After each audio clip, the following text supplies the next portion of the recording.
What is up, everyone? How's everyone doing? Here's Damien. Welcome to my channel. I hope you guys have been having a good day. Today we're going to be talking about changes that have been done to Kurtzpel in the last 1 or 2 weeks. It's going to be a callback to current changes. If you have not been playing Kurtzpel, you might not be aware with the arrival of the new Karma, Sword and Shield, we are having potential permanent changes to the gameplay in Kurtzpel. Till Wednesday, the 15th, we have a preseason in Kurtzpel in development. Pretty much the preseason used for Kurtzpel developers to actually test certain mechanics that they might want to implement during the season. In this case, the preseason this time, it's only 1 week.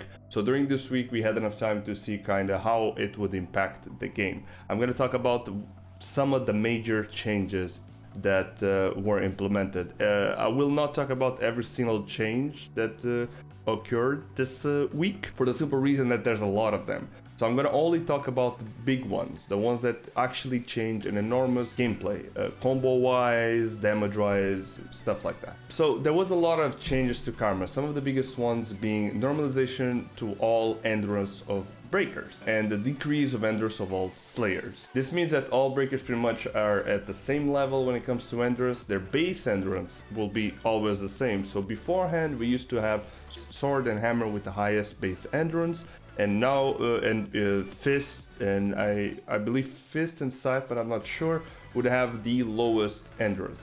Regardless, this week, after that patch was implemented, all of the breakers have exactly the same base endurance. Even though this seems like a small change, it's a very big change, because what it does is certain skills that weren't able to tank something, now they're able to tank, and certain skills that weren't able to break something, now they're able to break, which changes a lot of the dynamic of neutral and the gameplay in general during a match. In the case of the Slayers, pretty much they're back to where they were at the start of the game, with the idea that they're only supposed to be doing damage instead of break. So the endurance that they had is pretty much null. It doesn't exist. You have no endurance. You pretty much get interrupted by everything. A lot of the skills that enabled you to tank one hit or so from breakers no longer do. So pretty much if you're doing a skill, do keep in mind that any little hit might just interrupt you.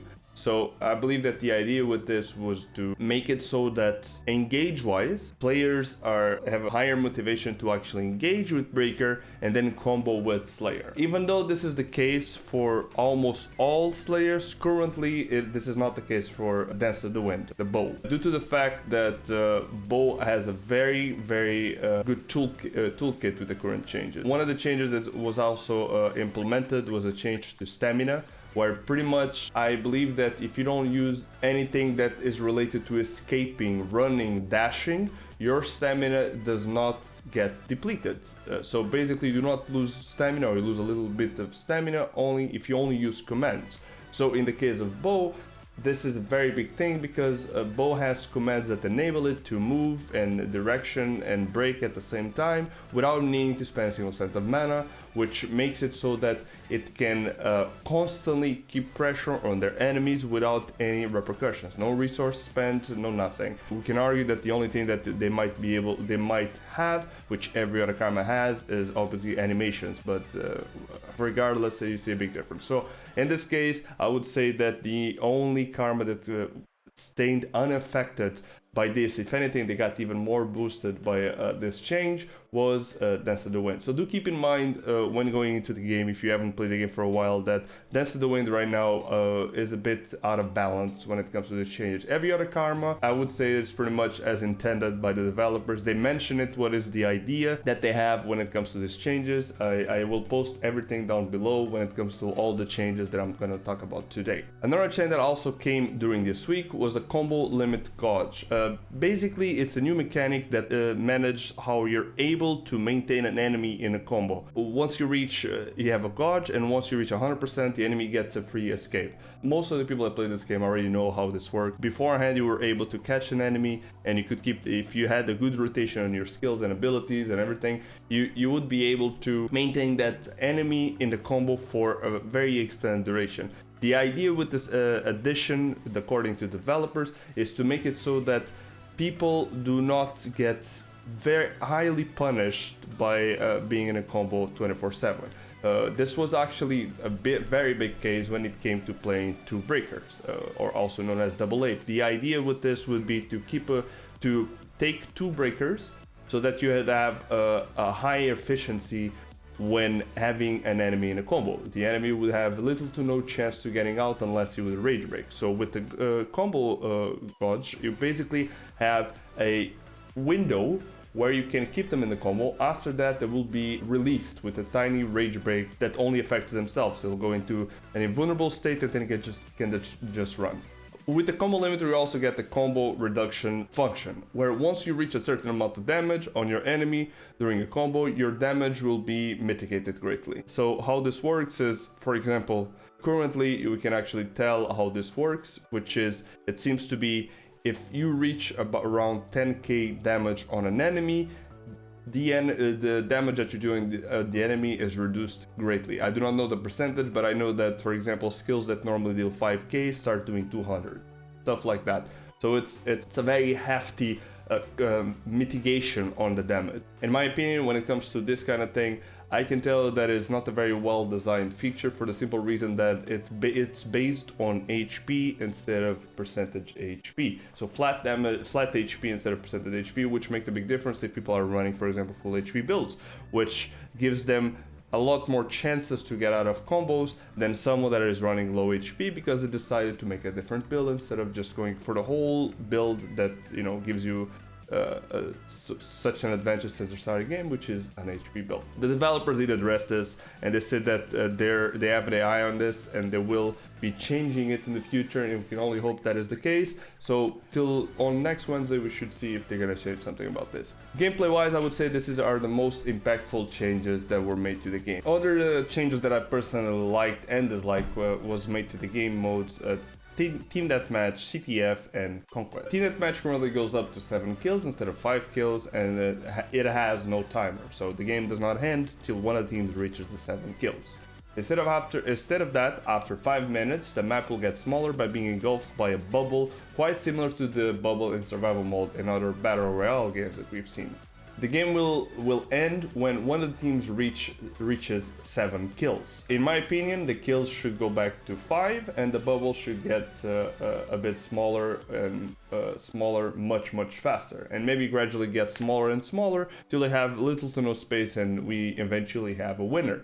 So the idea with this would be to decrease the match duration that currently goes way beyond 5 minutes most of the time, since there is no penalty for just playing passively and looking for openings over and over. Capture the flag at the moment is based on points. Whoever reaches the max amount of points, being 500, or has the highest points in the end of the time, will win the match. Each kill gives you 30 points and each capture flag gives you 100 points. From my point of view, this was a great addition to the game due to making it fast-paced and shortening the length of CTF matches greatly, unlike before. Even though it is currently 3v3, the matches are really fast. It is very enjoyable to hop into a CTF match and actually play it, because the fact that you have several objectives, not only go for the flag, but actually finish a kill instead of just holding the kill like you used to do, so that the enemy would be on low HP, you actually get rewarded for killing the enemy over and over, making, in my opinion, this the best mode in the game right now. One other change I would love to see being done to CTF is going back to having 2v2 queues instead of 3v3. 3v3, it is fun, but I would say it's not quite balancing, and it makes it a lot hard for players to be aware of everything that is happening. Conquest was also changed, and quite similarly to CTF, kills now give you points. Whoever reaches the max amount of points or has the highest points in the end of the match wins. So most of these changes that were done in the past week are clearly directed against double break. I believe that the idea here is to try to make it so that holding an enemy does not come as a lot more rewarding than killing an enemy. And I do believe that this is the best. You want to finish off an enemy instead of holding the enemy for, let's say, 1 or 2 minutes, because sometimes it is possible if the enemy has a great HP pool and you do not do enough damage to them, you will hold them for a very long time unless the teammate decides to go for it. This not only is very boring for whoever is in the receiving end, but I believe that eventually will get very boring for whoever is doing it, and they will eventually stop playing like that. Alright, that's pretty much it, guys. If you guys want to see further changes that were done after this patch that I'm talking about, there were a couple more tweaks that were done, especially to the Slayers, making some Slayers a bit more viable and making some Slayers a bit less aggressive when it comes to using the Slayer 24/7 in a match. The idea how the game works right now when it comes to the Karmas is you use Breaker to engage, and normally you use the Slayer to combo at the expense of you being interrupted anytime that you're on a Slayer. Hope you guys enjoyed the video. I mean, there's not much more to talk about. We're all excited and waiting for the Shield Karma, which is coming out on the 15th, next Wednesday. I hope you guys had a good one. Remember, guys, that I stream on Twitch, I have an Instagram, I have a Twitter, and I have a Discord. All of those, Discord and Twitch being the ones that I'm most active on. I stream from Tuesday to Saturday. Hope you guys have a good one, and I'll see you guys on the next one. There's no timer, right? Unlock them all, thanks. No worries, man.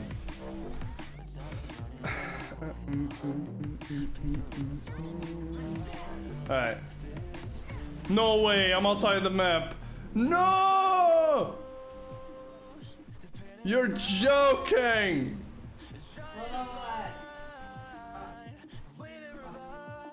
Can I go like outside somehow?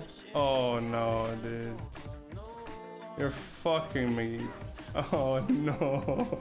No. No, no, no, no. You loud ass beach. Oh my god. Come on.